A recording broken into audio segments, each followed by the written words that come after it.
Hello. This should be a fun one. We're like a year out from a presidential election, and so I'm anticipating losing my mind um, a lot over the next year, and I want to get out ahead of this one in particular, because every time I see this one, I lose my mind more than a little bit, um, and say that you can be a moral person without voting for Joe Biden for president.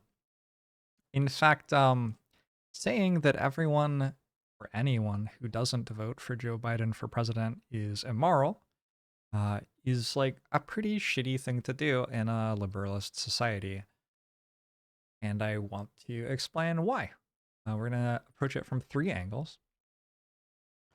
We are examining the claim it's immoral not to vote for the mainstream Democratic candidate because it risks harm to yourself and others. Is that claim often applied to people who are talking about voting third party? It's generally, this is a claim that is targeted at people who are further left than the Democratic Party rather than people who are further right than the Democratic Party and are thus voting for the Republican candidate, at least in terms of these single axis that we are often told to think of voters on, which I don't think is a great way to think about voters, and we'll talk about that later.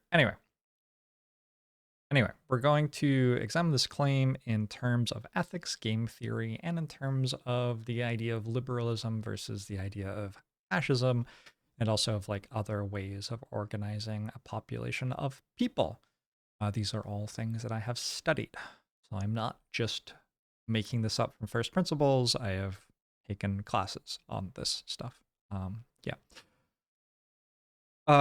In terms of ethics, I would say that this claim plausibly represents a coherent ethical stance. Like it is possible that this is consistent with a coherent ethical stance. I don't think that it has much historical evidence or support. It's a very hyper specific ethical claim.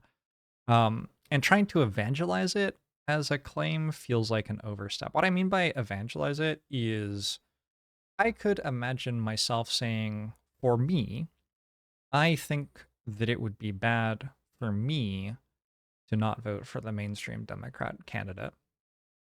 And in trying to be a good person myself, I could then go on and, vote for the mainstream Democrat candidate because I believed that that was what was the right action for me to take. But taking an ethical claim and expanding it to talk about other people is a fairly large thing in ethics. It's one thing to say, I don't think I should eat meat, and another thing to say, I don't think anybody should eat meat. And there's large difference in those claims, which is dependent on all sorts of things. And bluntly, I don't. Anyway, we'll talk about this more, but I don't think you can really extend this claim to other people. And I've seen very clumsy attempts to extend it to other people. Yeah. In terms of game theory, I think this is just very bad game theory. I think it is an extremely shallow. It's extremely shallow in the way it interacts with how we as voters influence what happens in the world. And in terms of liberalism and fascism, insofar as like we like liberalism here at Jorbs.tv, and theoretically we like it in America. When people are really concerned about us becoming fascists, that's, at least to my understanding, because we don't want to stop being liberalist. We'll define these words later, but statements like this are like, they aren't very liberalist statements. And as we talk about what liberalism means, you will see why. All right, so first, ethics. So I generally interpret this claim as an appeal to utilitarianism, which is an entire can of worms that really got opened not that long ago. I think utilitarianism is like one of the Pandora's boxes of the information age to some extent. But utilitarianism is a system which seeks to tally and maximize utility. So it wants to measure how much goodness there is in the world, or something like that. Utility means something like goodness. What exactly utility is one of the problems with utilitarianism, because we don't exactly know. You kind of have to decide on your own. But specifically here with this claim, as I often see it stated, we are looking at a harm reduction form of utilitarianism, where the concern is that if Biden doesn't get elected president, the quality of life in the country will be worse. So people are looking at their friends who are worried about their rights or their health care or their jobs or not being in a war or not being in prison or etc. And they are concerned that that will happen more to the people around them and themselves and the other people in this country if Biden isn't elected president and somebody else, implied Trump probably, is. And therefore, you ethically have to vote for Biden. Now, I interpret this as a utilitarian claim, and I'm going to continue talking as though it is. But maybe it isn't. Maybe it's some other type of ethical claim. It's just utilitarianism is the only way that I could really make it make sense. Because I don't think like vote Democrat is in the Ten Commandments or anything like that. Um, so I'm not sure what other ethical system this could really come from.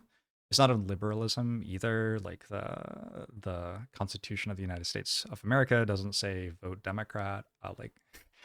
Uh, so I'm going to, in my best attempt to make this ethical claim make sense to me, at least, interpret it in terms of utilitarianism. We should do this to minimize harm. And I do think that it's coherent to think that.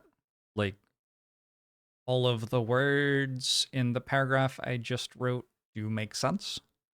But I do also think that one of the first things that we learn about ethics as children is that others can have different ideas of right and wrong from us, and that is part of Empathy 101. And just like right from the get go, even if I try as hard as I possibly can to make this into a coherent ethical statement, it still very clearly to me doesn't seem to warrant me extending it to the people around me.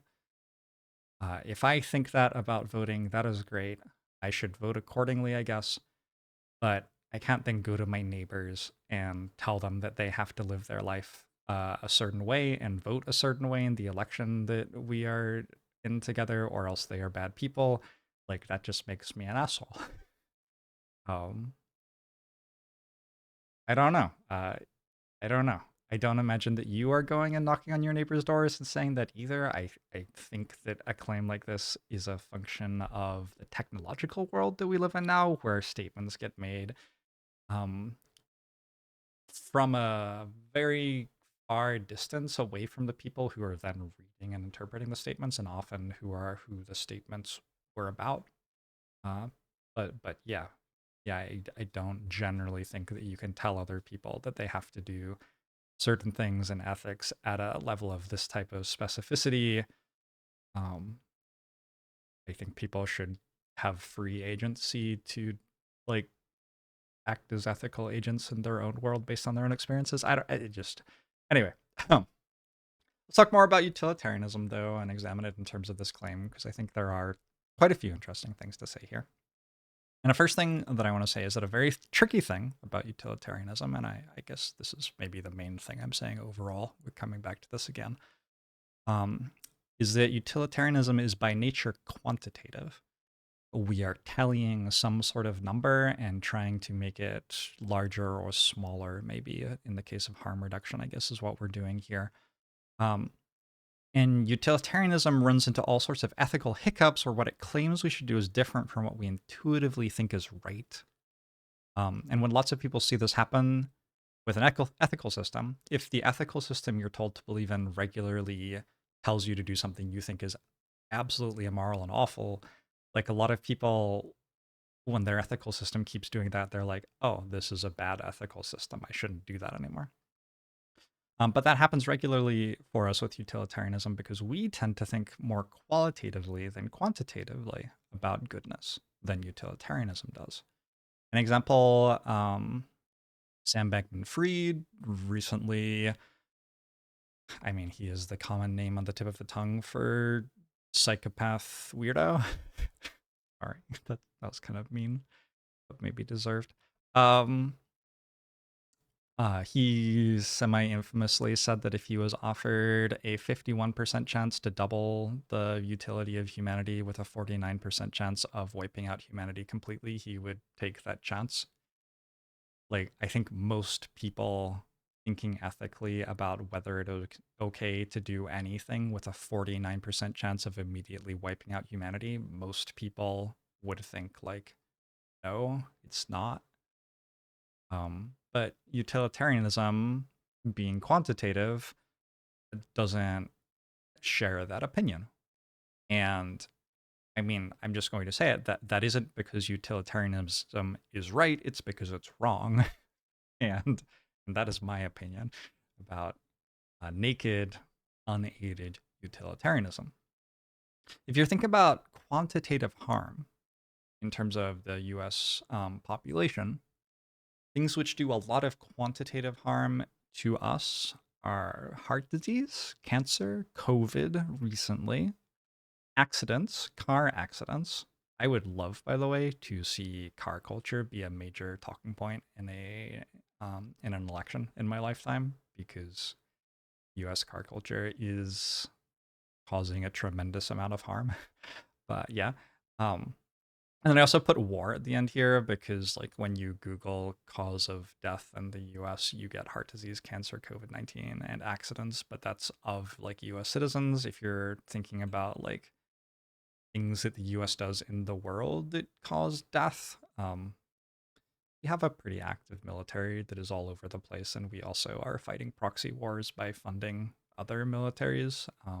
And providing aid for countries which create weapons and creating weapons ourselves to send to other countries and so on and so forth. That is causing a tremendous amount of harm in the world, I would say. Although it's also hard to imagine a world that just doesn't have war in it. So I don't, is there something better? I don't know. Utilitarianism gets really messy. Because the world has 7 billion people in it or whatever, and it turns out it isn't actually simple to work out how to just make it so everyone gets along as best as possible. That just is kind of difficult. Um, anyway, moving away from the quantitative harm point again, I don't think that most of these are anyway why people care about, like, Joe Biden, really. It's unclear that Biden versus Trump is going to make a major change to the quantitative harm that heart disease is doing in America. So what I'm trying to say is I think that this utilitarian analysis of these political candidates is a bit more about qualitative harm, about how much harm we, like, kind of as humans think they're kind of doing in some way, in, like, the ways that we think are important, which are important.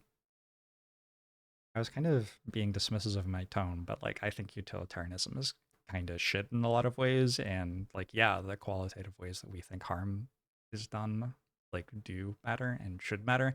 It's just you can't really have an ethical system that's like, you should reduce the qualitative harm that I personally perceive, because qualitative things are in the eye of the beholder. So I could say uh, current gender politic discourse is doing a tremendous amount of harm in the country. And that could make sense to me, but not make a lot of sense to somebody else. And if we go to the numbers, now we're talking about quantitative harm, not qualitative harm. So the numbers may or may not show that that's true, but that doesn't have to be what I care about. I can care about this thing qualitatively. I can say qualitatively, no, like, for real, I feel it in my heart. I feel it when I talk to my friends and members of my community that this is doing harm. I know that that is, like, kind of what ethics is. um, I know that that's bad. It's the feeling. You get a feeling, good or evil, and you feel it somewhere in your heart. Ethics is tremendously frustrating because you you study it and you read all of these books from like hundreds or thousands of years ago and do math equations and shit like that. And then ultimately, at the end of it all, someone's like, so do you think this is a good ethical system? And you have to be like, well, it just kind of feels bad still, so I guess I don't. I'm oversimplifying a bit, but like not as much as I wish I was. Uh anyway, within utilitarianism, this is a point that I think is important to make because I think that when this statement is made, it's made with like a stronger than usual belief that it's unassailably true, which I think that my community is full of people who are quite intelligent, quite strategically minded, and quite good people with a decent amount of empathy. And yet I see people in my community saying this a lot and saying it as though they think it is unassailably true. And it's a claim that appeals to people with the four characteristics that I just listed. So it kind of like does a little bit make sense to me that people could find it compelling for those reasons. But I think maybe one of the reasons that people think it might be unassailably true is not understanding the difference between act utilitarianism and rule utilitarianism, which is why this slide exists. So utilitarianism tends to run into ethical hiccups. It tends to say things like, it is good to do this thing, which has a 49% chance of wiping out humanity, which I say that's an ethical hiccup because most people, when thinking about whether something is good or evil, just like it isn't very difficult for them to say, oh, that seems pretty evil. That's ethically bad. So because it tends to run into these types of ethical hiccups, it's often given rules within which it has to operate. So you might say you should maximize utility in the world, the utilitarian claim, but you can't commit murder even if the math says it would help to do that. And this is a nice thing to have because detractors of utilitarianism will be like, okay, so you want this mathematical system to be how we decide whether an action is good or bad? Well, your mathematical system says that we should grow babies to harvest their organs. And I don't think many people think that that's good, which you shouldn't. And with rule utilitarianism, you can say, well, I do think we should have this mathematical model which improves the utility of the world, but you're not allowed to commit murder. You're not allowed to raise babies to eat their organs, etc. And as people come up with like loopholes where maximizing a mathematical model obviously does something terrible, you add more and more rules. And the dependence of utilitarianism on rules to stop loopholes doing things which are obviously terrible, I think, is pretty damning of utilitarianism as a standalone ethical system.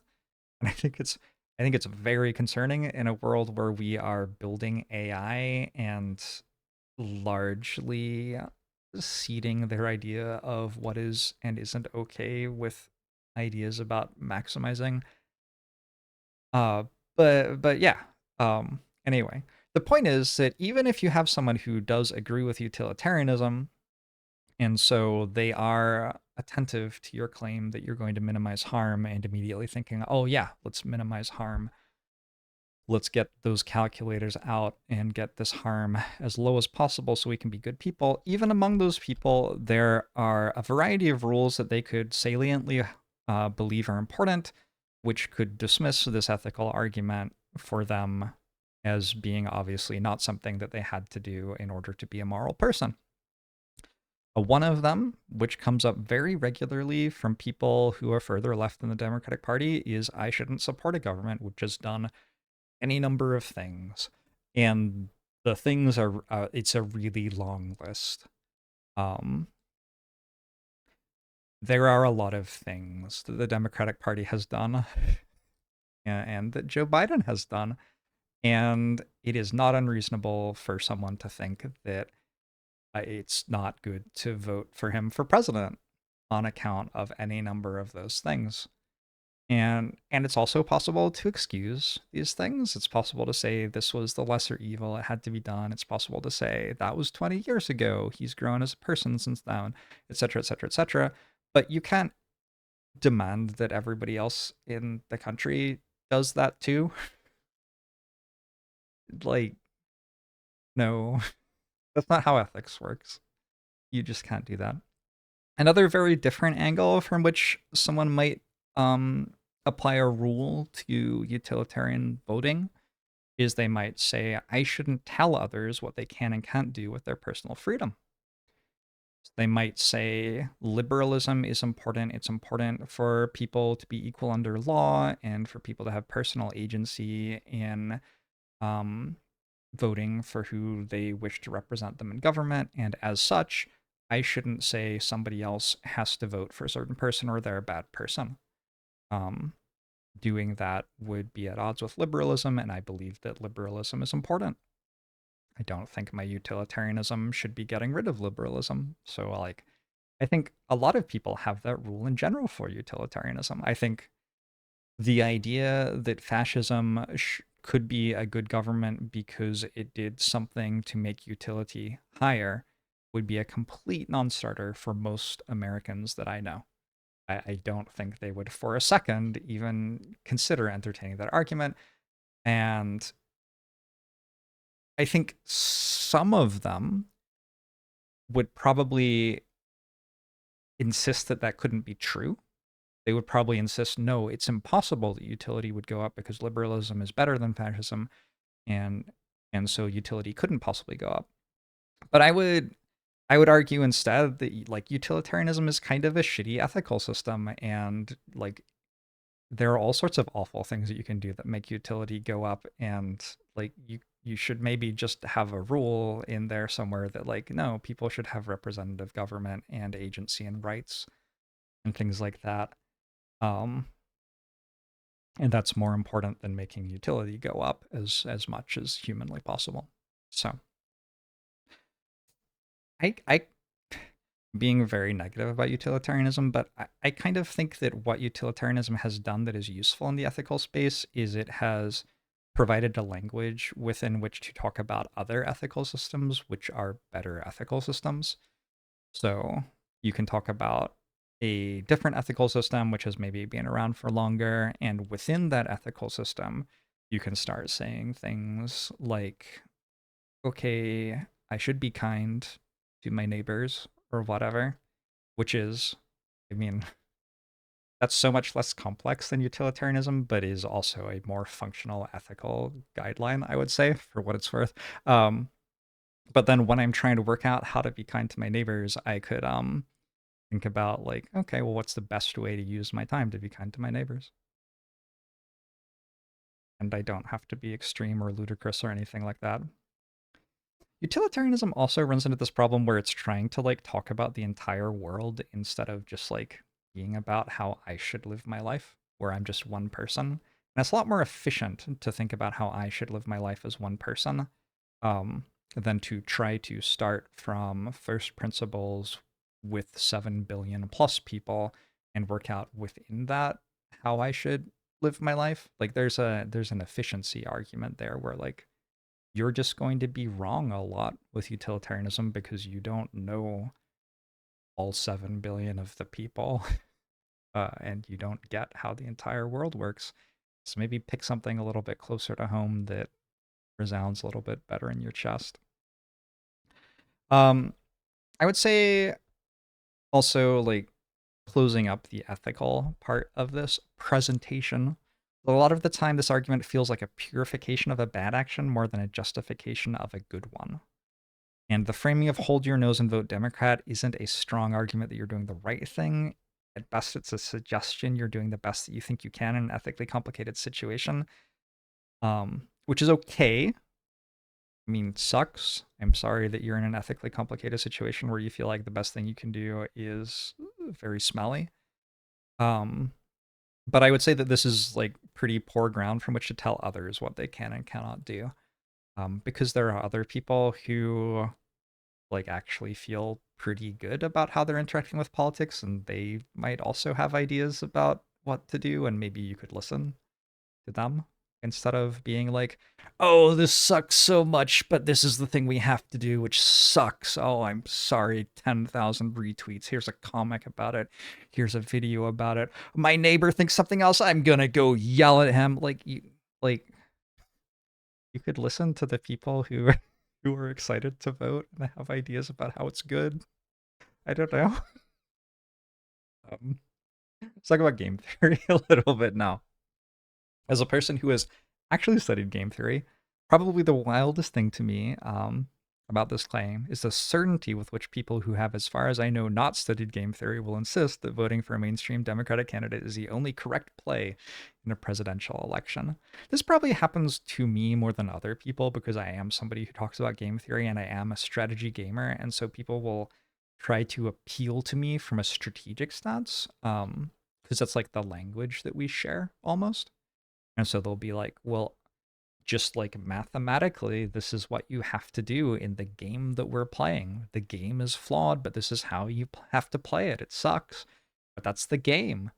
And like, I just think you are wrong. That's not what the game is or how you should play it. Uh, and yeah, I would like to talk about that. I do think that using just a vote for the mainstream Democrat candidate as your strategy for the presidential election is more akin to not playing the game in any way than to solving the game. I just don't think it really is a strategy. Certainly not a strategy that is hard to outmaneuver by people who have different interests from you, which is like a thing that you should care about. If you think that you're in a game and you personally have interests, you should probably be caring about how do I make sure that my interests are represented in the result of the game. This game happens to be a major way in which citizens of our country exert political capital to effect change. To be an A. So giving up your agency to just not play the game and expecting others to do that as well, I would say isn't great. I don't think that that's what you should do with this game. This is one of the, this is a mock-up of a graphic that haunts my dreams as somebody who grew up in a party with multiple viable political parties and then moved to the US with a two-party system. If you imagine voters to inhabit a bell curve along one axis, which for what it's worth, we really didn't do in New Zealand as I grew up as a kid, that it's not an accurate representation of how voters are. It's weird that it's done. But if you do that, which I feel we often do in the US, and you say that their strategy should be to vote for the party closest to them on the axis in a two-party system, which isn't exactly what we're doing here, but it kind of is. You end up with both parties at a Nash equilibrium at plus or minus 0. If you imagine that this is the axis for like more Democrat or more Republican. Although I'll point out that based on our moral claim, what this axis actually is more good and more evil, which is a really uncomfortable axis to be putting your fellow citizens on in that way, but that's what we have kind of claimed. Yeah, you end up with this thing where both parties are right in the middle. And the reason this is a Nash equilibrium and what that means, a Nash equilibrium is a situation from which none of the players of the game can deviate their strategy to their own benefit. And so if the players of the game are the Democrat Party and the Republican Party, if the Democrat Party moves further left, the problem is that the voters in the middle are going to start voting red instead of blue, because they will be closer to the red line than the blue line at this point. And if the red line moves further right, the same thing will happen to the red line. And so we end up in this state where they have to be right in the middle, and they have little ability to express any other thing than middleness. That is just what they have to be if you think about politics this way. Now, I don't think that that's what politics is like in the US. But I do think it's kind of what this statement seems like it thinks politics is in the US. So that's why instead of having a one sentence thing with an ethical obligation in it, I would like to have an hour-long presentation with lots of slides and some graphs and points, because that's what I think that the politics of the United States is like conversation between people and having different opinions and thinking that different things are important and talking about them amongst ourselves and developing ideas and conversations about them and then going out and acting in a way that, you know, actually affects change that we want. Praxis. It's a good word. So a question I have is, what's our goal in interacting with the political system? If we're talking about this as a game, how do we win the game? Well, actually, I happen to be a bit of utilitarian myself. Fuck me.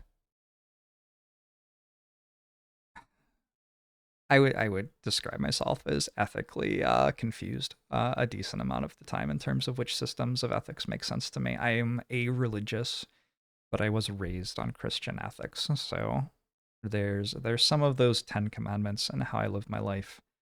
But I'm also a strategy gamer, so a lot of the things about utilitarianism for me are like, oh yeah, I know how to make the number go up. That's what I do. I play strategy games. I do care a lot about ethics. I happened to study classics, like the birth of civilization and thought, uh, in college. I studied stuff from ancient Rome and ancient Greece, but I was largely actually interested in oral tradition from before then, going back to all the way to when we started telling stories to each other, and what was important in those stories and how we chose what was important and why we thought it was important, etc., etc., etc. I've thought a lot about what humans think is important and why we think it's important and whether I agree that it should be important and so on and so forth, because I think that that is an important thing to do for myself as I navigate life successfully, or as close to successfully as I can. And so I have a variety of ethical beliefs and have thought about all of this stuff a lot and will continue to until I die, I hope. And I think that our goal in interacting political systems should be to further the interests of the population of our country and the world. I I don't vote solely for myself. I try to vote for the like body of humans who inhabit the country that I live in. Uh, I would be lying if I didn't say that like my vote is influenced heavily by what I personally believe, but I also like I do not earn a minimum wage, and yet I would vote for someone who was going to raise the minimum wage very, very highly. That's not like because of me. That's because I think that's important for the community that I live in. Um, I think that voting is one of the best opportunities anywhere for underprivileged populations to express their interests.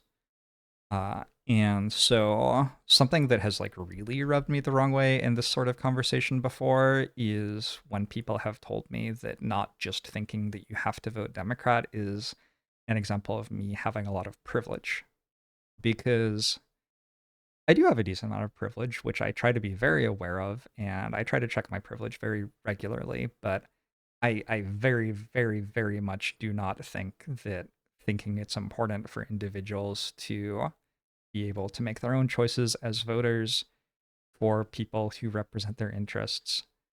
I don't think that that's a privileged position to have. I actually think that that is a position that people lacking privilege benefit from immensely. And I think that often when people arrive at that position, it is out of a lack of privilege. I think that one of the reasons I've arrived at that position is I'm a first generation immigrant to the country, um, which is, I mean, in some ways there's privilege associated with that, but it also means that like I constantly feel like an outsider. I do not feel well represented by establishment establishment interests in the US in the ways that a lot of other people do, I would say that that is a place where I am lower than usual on privilege. And yeah, yeah. But but I mostly get upset when people tell me that this is a privileged stance to have because like there are people who have been so horrifically hurt by mainstream Democrat politicians in the world who aren't me. I have not been horrifically hurt by them, but there are people who are being right now as I record this video. Actually, I believe there's a ceasefire in Palestine right now, but I mean, I'm not sure. I mean, um, there are a lot of other wars. So, like turning around and demanding that they then have to vote for Joe Biden or they're bad people, like, ooh, see, that doesn't give me the warm, this is a good thing feeling in my chest. Um, that does not make me think, yes, good system of ethics. That brings me to tears a little bit. That does not feel good. So I think that it's really important for people who have other things that they think are really important, which they do not see represented by the Democrat Party or the Republican Party. I think it's really important that they are allowed to try to get them out of one of the few avenues that exist in our country where an individual citizen has a sensible proportionate amount of power to what an individual citizen is. Um, think about avenues of influence in politics for a second with me here. I think this like makes a pretty important point here. So traditional media decides a lot of our political conversation, but we, and by we here I mean like working class normal human beings, um, we have little control on traditional media. I am kind of making something that approximates what a like normal human being makes when they have agency in traditional media. It's like a YouTube video. It's going to get a few thousand views. Cool. But this does not make a dent on Fox News viewership. It just doesn't. And in general, people are getting a lot more commentary on what they should do in politics from traditional media than they are from podcasts run by individuals and things like that, I think.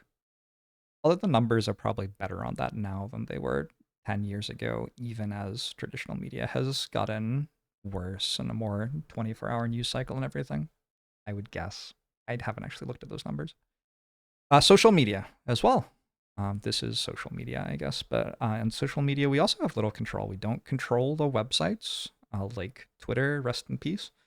And the websites which we don't control, which may be taken away from us at any point by some asshole billionaire. They're full of bots and generative content, and they're guided by algorithms and etc. So even when they are going well for us, we're still not getting a great opportunity to have fair, honest, complex, useful, productive conversations about politics on them. In fact, talking about politics on social media is like a meme. It's like, yeah, don't do that. It's awful. That's generally what people say about it. Lobbying is an avenue of influence on politics, but I don't have $1 billion or access to politicians to lobby them, and I doubt that you do. For what it's worth, calling your representatives actually does a lot, and maybe there should be some acknowledgement in the slide that, like, yeah, you can go call your representative about something. I would recommend it. Write them a letter. Court cases are an avenue of influence on politics in this country, and sometimes we get small wins. Sometimes we even get pretty big wins over time, one might say. I think the big wins usually follow public sentiment. I think public sentiment usually shifts and then the win happens afterwards. But anyway, court cases are costly, sparse, slow, and cases are very expensive. I guess I said costly twice. And often, instead of getting a huge win or a small win, we get a huge loss. We don't always have the court cases go the way that we want. and people with more money and power than us have a lot more ability to seek out losses for us than we have to seek out wins for us as the working class. Voting. Voting is an avenue of influence on politics. Wait a second. Voting. Wait. Hold on. Wait. Voting? You're telling, like, wait, this is awesome. Like, think about it.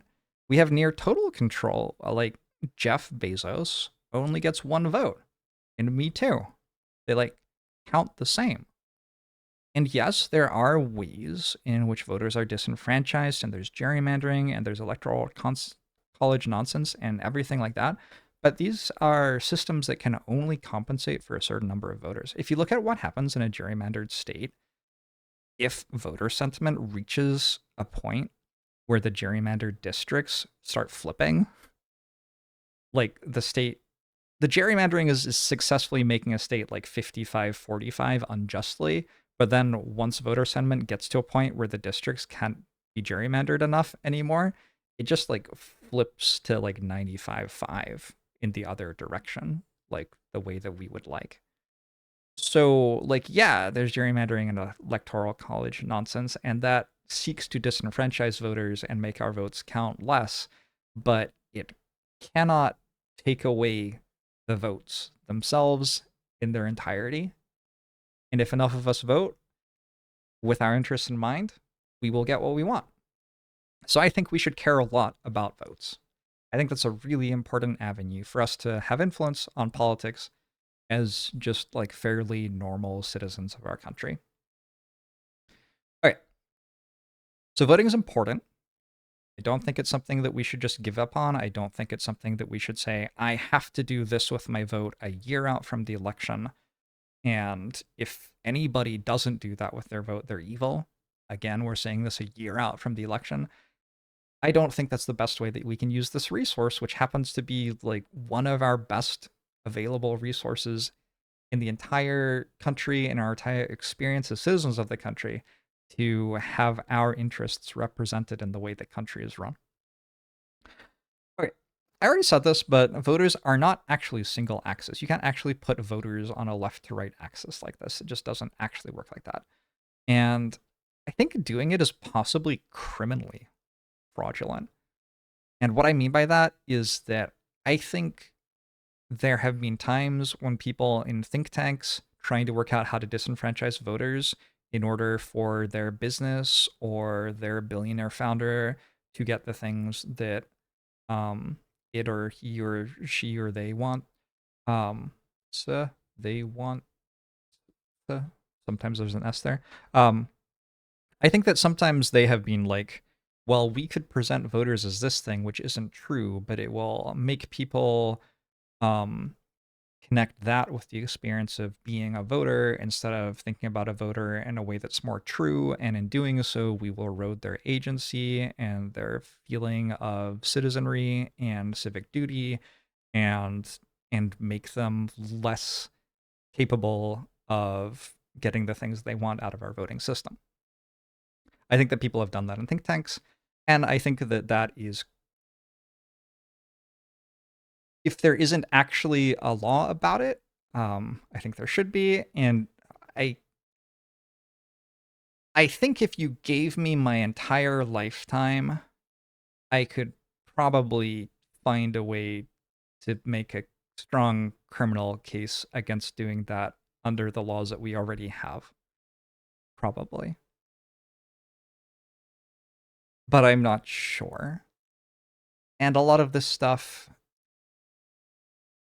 is happening constantly, and so if it is criminal fraud, it's not like it's being prosecuted. Anyway, it should be criminal. It should be criminal to present data in a way which is misleading and inaccurate and disenfranchises voters, I think. And I suspect that under some sort of law it is, if it's done provably with intent somewhere, probably. Who knows? Anyway, one thing that it certainly isn't is accurate. So it isn't real. It isn't actually how voters are. Voters care about things which are important to them, and that can cross party lines. And there's basically no reason why it wouldn't. Like, there are only two parties and there are 330 million people. How could the two parties possibly always capture all of the things that were important to different voters?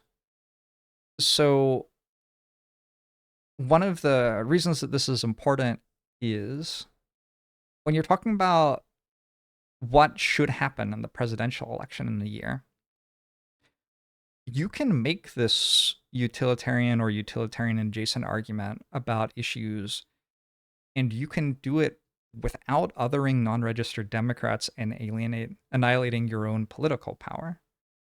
When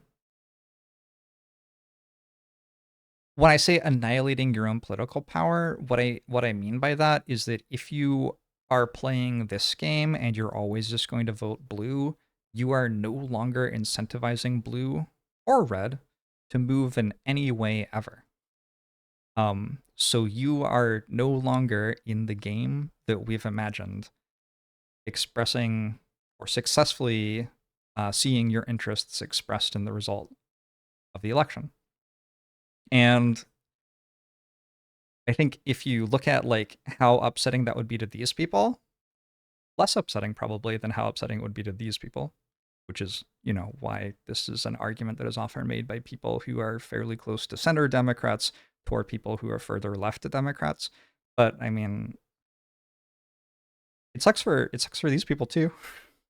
You should be pulling the blue line a little bit. Get that pull on.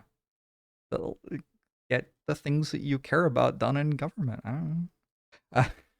So instead of saying this argument that I don't like very much, you can say something like, I'm going to vote for the candidate who promises minimum wage increases. That is just, it's just such a non-problematic thing to say. I'm going to vote for the candidate who will lower the cost of healthcare. Healthcare is too expensive. Somebody in my family is sick. Maybe I'm sick. So this is a huge problem for us. So that is like, that's going to be the thing that's most important to me as a voter this election cycle. I'm going to vote for the candidate who ensure the wealthy pay their fair share of taxes. It is unreal to me that that is not an issue that crosses party lines successfully, even in the United States. Like, I understand how mass media is able to construct that as an argument that is leftist, but it is wild that that has in any way been successful. And I think it is partially our fault as citizens in how we talk about things. Because like so much of our conversation is us versus them. It's the left versus the right. You can't agree with the position of the other party, et cetera, et cetera. And when you do that, you end up with things that should be having bipartisan support among voters, that should be massively beneficial to the country, which end up being partisan issues somehow because we've like forced the attachment of this issue to the mainstream Democrat candidate while saying that people who don't vote for that candidate are evil. And we just went like 3 steps further when we should have. You can just say, I'm going to vote for the candidate who ensure the wealthy pay their fair share of taxes, and you can sit there. You don't have to go further than that. You can say, I'm going to vote for the candidate who will protect women's rights. Hell yeah. Sensible. And one of the ways that we've recently seen a political issue successfully, I would say, across party lines is that in states where abortion rights have been threatened or removed, we've seen conservative candidates lose elections because people who were voting Republican, it turns out that women's rights are important to a lot of them. A lot of them, in fact, are women. And when that happens, the result of an election changes. So centering on issues like this is important to me, we could talk about maybe why this is important to me, and that's why I'm going to vote the way that I'm going to vote. and saying that in a sensible way, I think this is a really important conversation to have. Now, something that you may notice with all of these bullets is probably on the presidential ballot, the person saying any of these things might vote for Joe Biden anyway. And like, that's fine. The point of the presentation isn't you should vote for someone else. The point of the presentation is just like, I didn't have to say everybody else had to vote for the same candidate of me or else they were evil in order to successfully participate in political discourse and vote for the candidate who would do the best for the country, at least in my view. I didn't have to do any of that. And because when I say these things, I'm presenting a mechanism of action via which they are improving my life or our lives. And I'm not telling other people that they have to care about the same things as me or that I think that they're evil. And I'm presenting an opportunity for a candidate to actually alter their platform to cater to my priority or priorities. By doing these things, I am participating in this game, and I am successfully employing a strategy that could make the things that are important to me happen. How cool is that? Isn't that cool? I think that that's cool. It's not impossible, I guess, that this strategy could make the things that were important to you happen. It's just like, probably for it to make the thing that was important to you happen, the thing that was important to you would have to be very aligned with the mainstream Democrat candidate. I don't know. Let's talk about the fallacy of small or unmeasurable effect. I think this is a really important thing to talk about anytime that utilitarianism comes up in any way, really. Because a very common problem with utilitarianism goes something like this. We used to say things. Ethics used to be full of statements like, we ought to care about nature because it's important to be a good steward of the world we inhabit. And that is a sensible, coherent, ethical statement, in my opinion. It makes my chest feel full, warm. It makes me feel like I have a place, like I have a home, like there are things around me which are important. This all seems very harmonious and ethical, and good. Good. I am a landowner as of last year, and things like tending my garden bring me a tremendous amount of joy. I care a lot about the trees in my yard. This is consistent with how inhabiting my world feels just like all the time.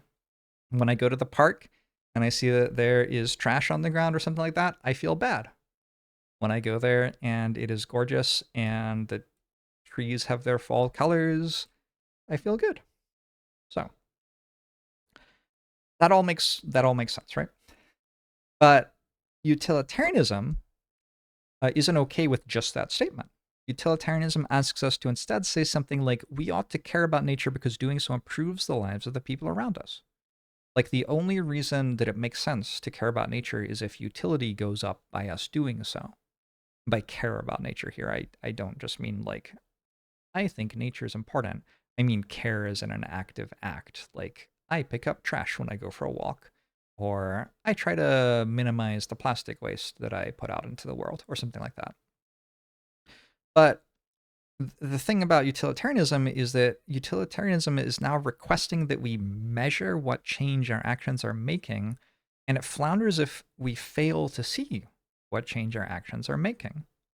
So, whereas before I might have thought, yeah, I don't really want to buy something that has those little ring things that the 6 packs of drinks have because, like, it kills turtles, and I don't like killing turtles. I'm just going to buy something else. And it doesn't have to be a complex equation which considers the entirety of the world in any way whatsoever. It's just like, yeah, I read an article that says that stuff's kind of bad. I can just do something else and it's easy and it will make me feel a bit better. Relatively simple ethical thought. Utilitarianism is like now requiring that we actually see that the turtles didn't die somehow. It's requiring that we really tangibly, quantitatively understand the effects of our actions are actually doing something in order for us to feel good about having done the thing. So even though not polluting or over-consuming, not polluting and not over-consuming, does improve the lives of the people around us, we selfishly expect to be able to measure that effect, and we expect it to be large or clear, and we excuse ourselves from ethical responsibility if we can't see that the effect occurs. This is a huge problem with utilitarianism when we apply it to things which are happening globally. A lot of conversation about climate change. It's like, for me, I feel good when I minimize flying because I have learned that flying pollutes and I don't want to pollute the world. I've also learned that climate change is a big issue and I don't want to exacerbate climate change. I want to be a good steward of the world I inhabit and try to have a minimal or even hopefully positive impact on the world uh, over the course of my life. And that's how I think about it. But with the fallacy of smaller unmeasurable effects being applied to utilitarianism, I see a lot of people saying, like, climate change is not something that we can manage. It has gotten out of control. The only way to manage it is through political action. We can't actually manage it through not polluting or anything like that. So there's no reason to put any focus on not polluting or anything like that. Um, Maybe we should focus on political action, but definitely we shouldn't be like shaming people for having a 6-pack of beer and killing the turtles. And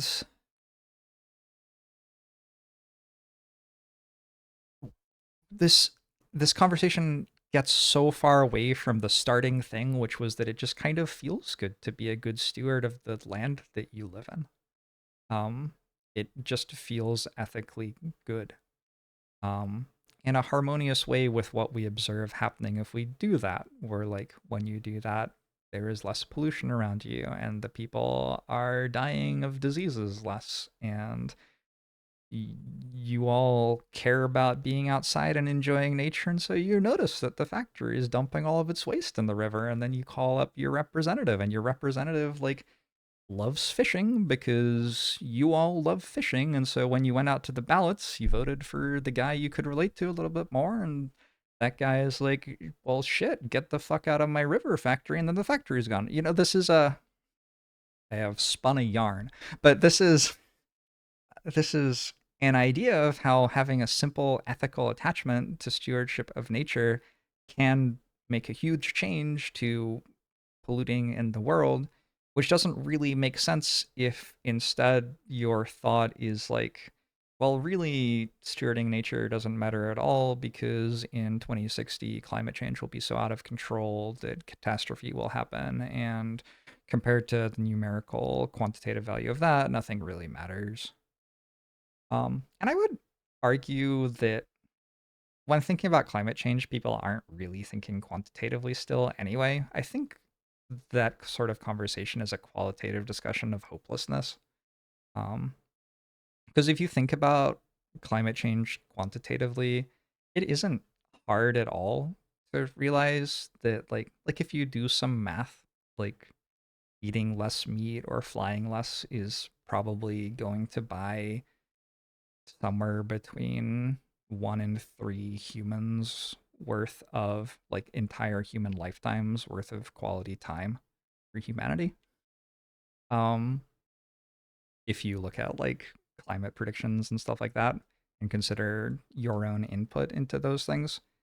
I have done math on this because I care a little bit about utilitarianism and care about trying to do good. And even if you think about this quantitatively, like, the math isn't complex and is in fact drastically in favor of polluting less, since pollution is something that is so drastically harming humanity right now, which I would assume would make sense to you if you calm down and come down to a, like, level of, like, what things make sense and what things don't make sense.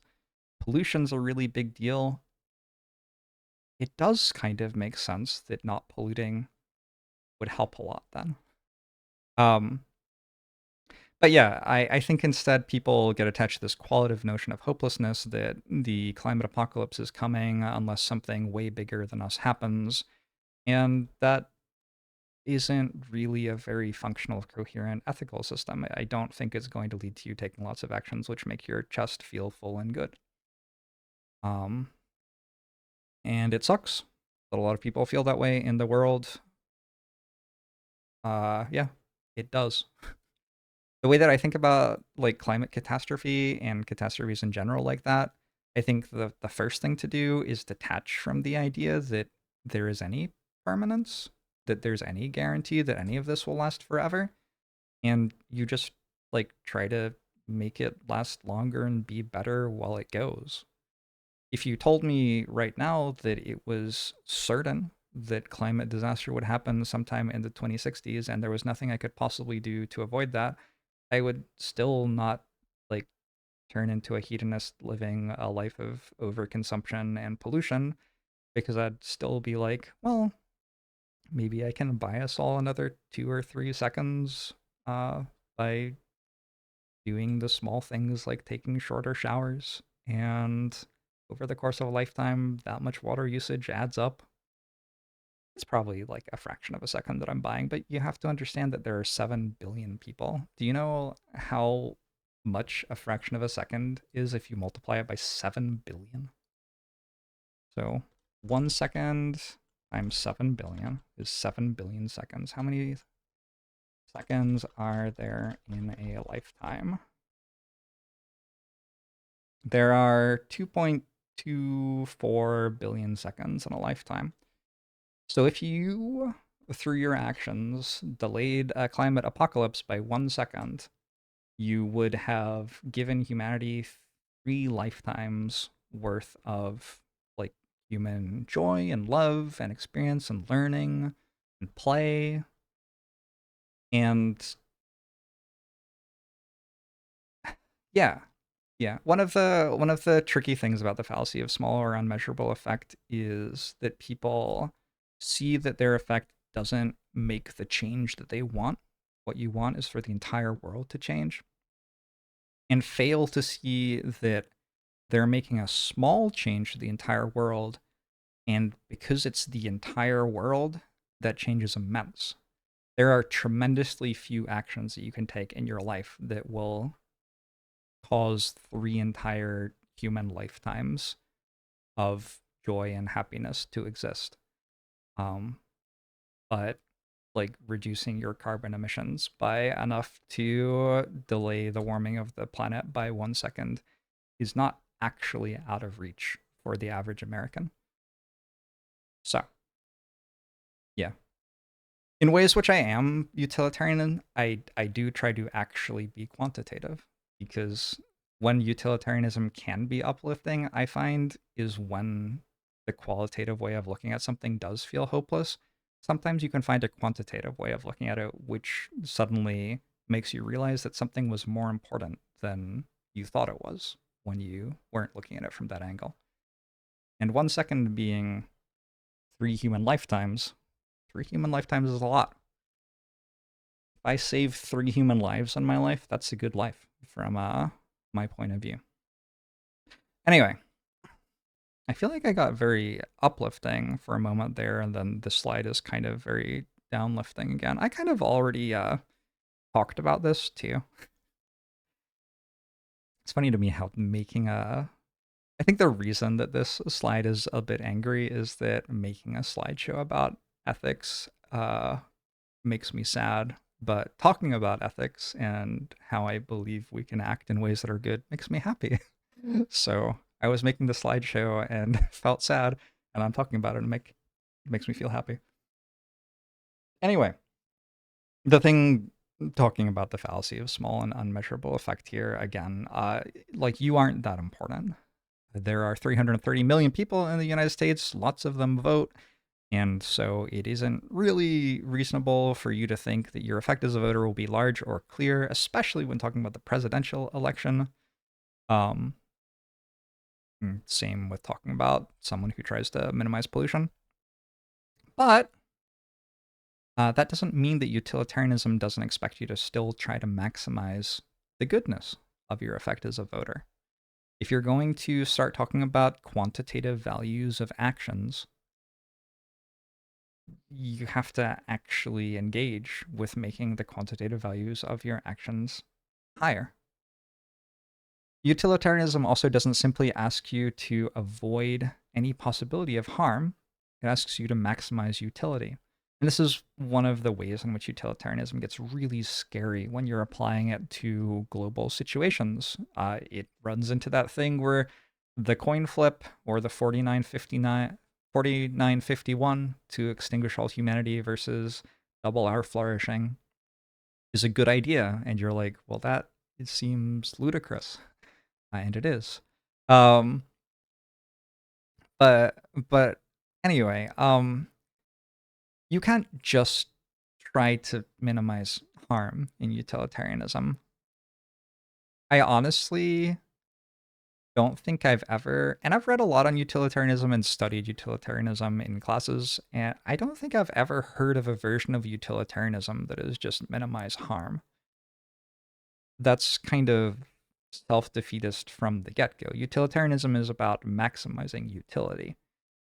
And so if you're arguing from a utilitarian perspective that you have to vote for Biden, you should also consider like what good things can doing that accomplish instead of just being like the thing is it's really bad if the other person gets elected, so we just have to vote for Biden so that the other person doesn't get elected. You have to consider the good with the bad as well. And also within the context of playing the game of being a voter, you should probably be an active voter. You should be participating in conversation, in discourse around voting. You should be trying to support enfranchisement of vulnerable populations of voters who might not be voting otherwise or might not be represented by people deciding their platforms as politicians. These are all things that you can do to maximize utility within the game of voting.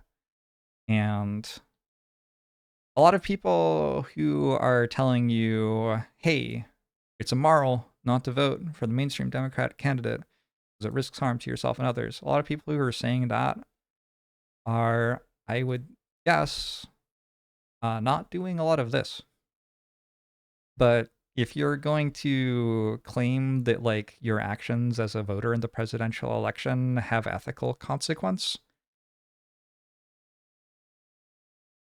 you probably need to be doing this. If you think they have such important ethical consequence that it's right for you to tell other people that they are immoral if they don't vote for the person you like, if you think that they are that level of important, that you can actually say another person is evil because they're not doing it right, that would imply to me that you should be probably, if you care about ethics, which you seem to care about ethics for other people, so I hope you do for yourself, you should probably be spending some energy there doing stuff like this. And I think that if you spend energy doing stuff like this, the thing that you say about voting stops being this and starts being something a lot more like this. All right. Anyway, let's talk about liberalism real quick, because I just don't know how many people know what liberalism is, which is kind of weird because we talk about fascism all the time, but liberalism is a political and moral philosophy based on the rights of the individual, liberty, consent of the governed, political equality, right to private property, and equality before the law. Sounds pretty good, right? We can credit liberalism with things like representative government. It is an important, I would say, political and moral philosophy, both in terms of the effect that it has had in the world and also in terms of like it's important because it makes our lives better. Big fan of liberalism here. Hope you are too. So the idea is that people who follow liberalism gather together and they create codes of law, which they attempt to apply fairly to all members of their society. Liberalism, much like other forms of political philosophy, and by political here, I mean the organization of a polis. That's the Greek word for city.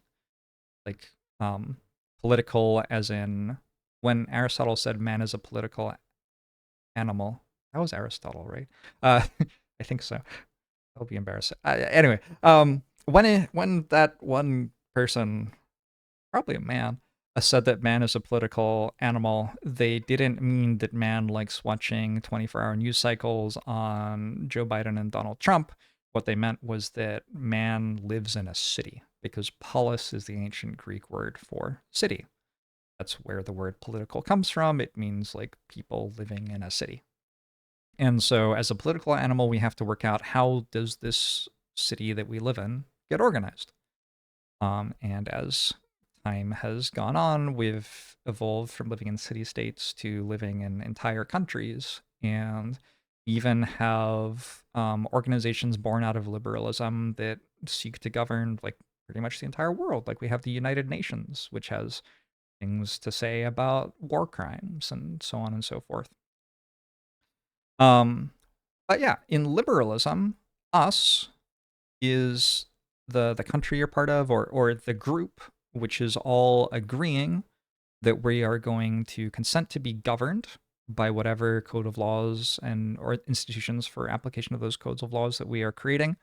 We are consenting to be governed by that institution, and we are having all of these rights that the institution guarantees, and it's going to help us get those things, and we are going to participate in a civic duty to do upkeep of that institution.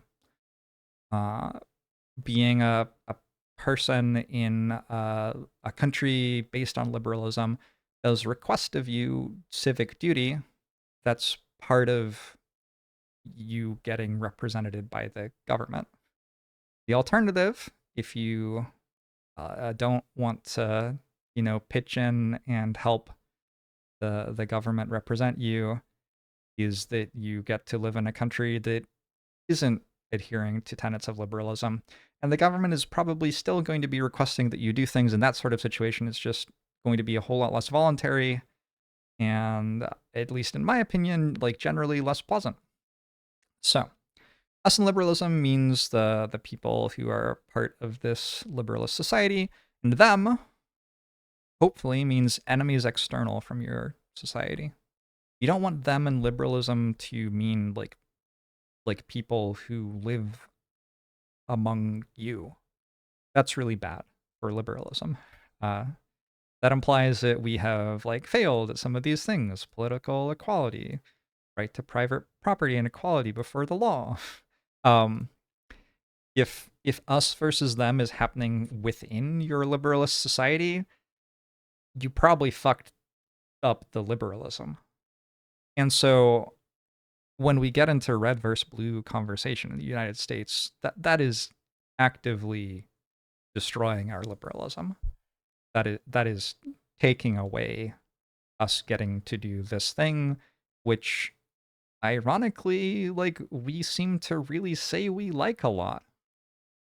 The like land of the free or whatever is what we say we are.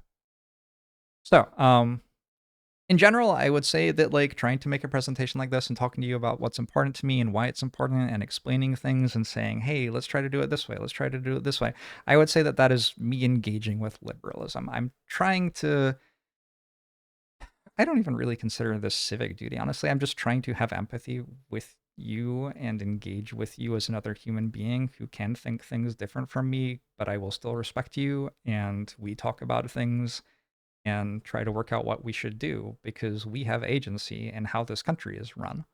Um, One of the ways we express that agency is we're going to vote next year. Uh, let's talk about how to talk about that voting stuff and what we should ask for and things like that. Cool. All right, cool. Fascism. Hey, whoo!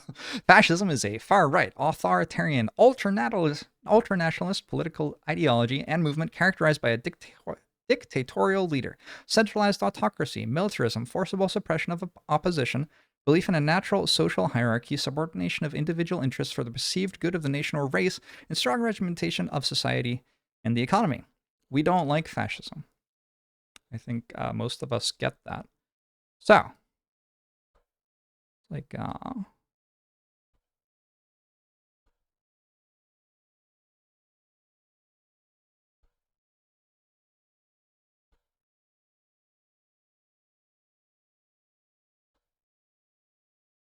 Cool.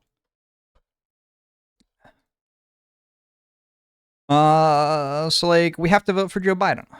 We have to vote for Joe Biden. Centralized Democratic Party is the one we have to vote for. If you don't do that, you are evil.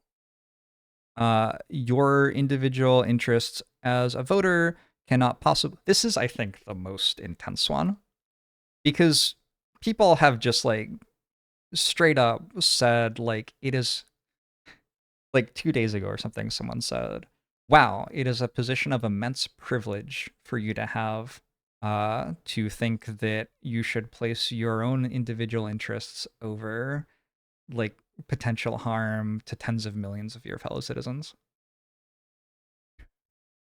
Bold, underline. um, yo. No,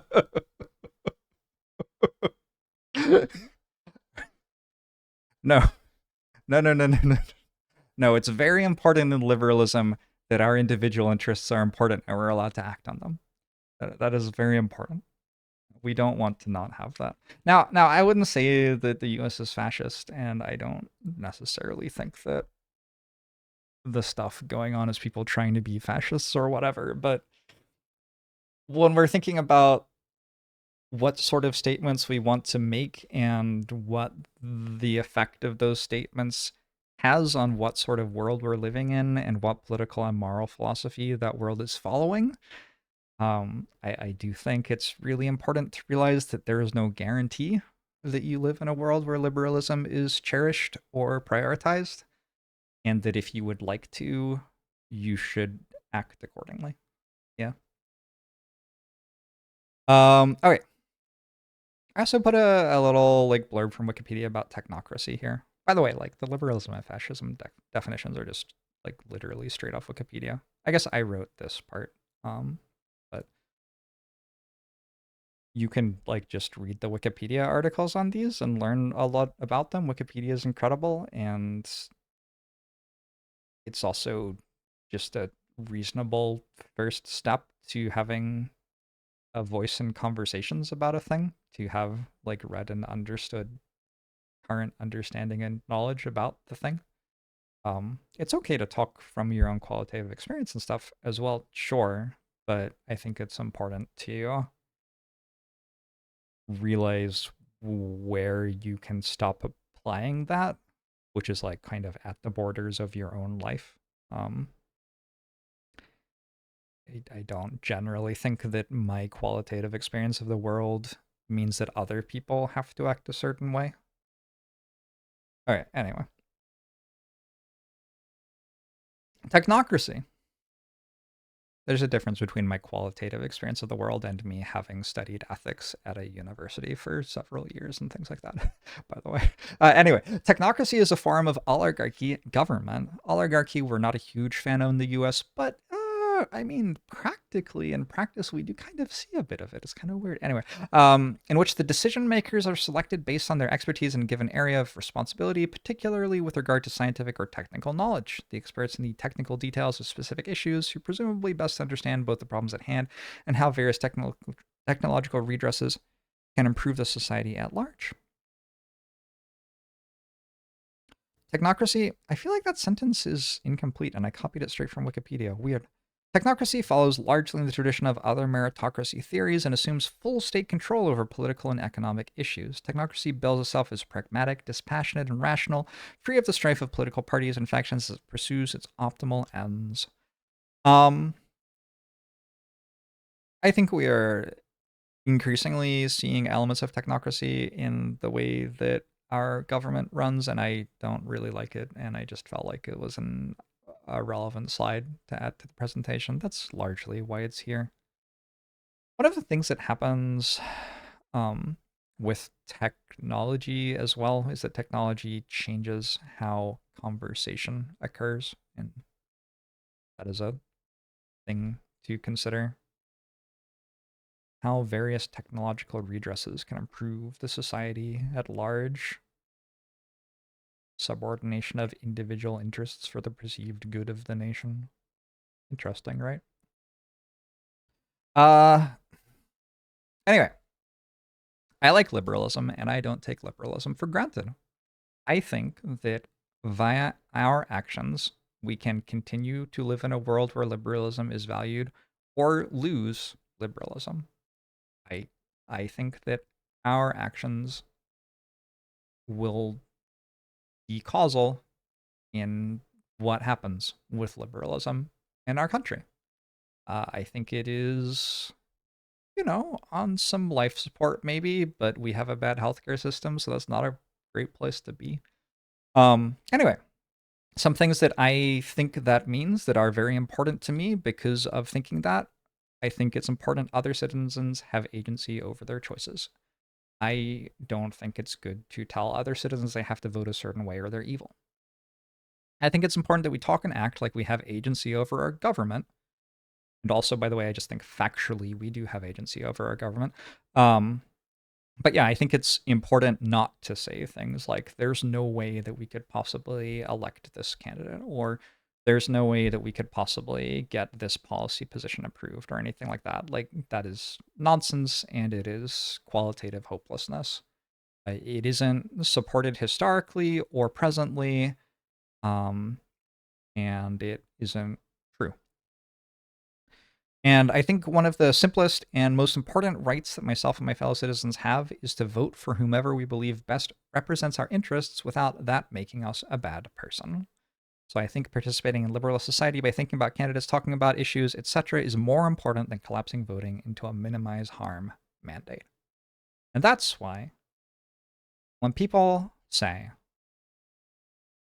it's immoral not to vote for the mainstream Democratic candidate because it risks harm to yourself and others, it irritates me.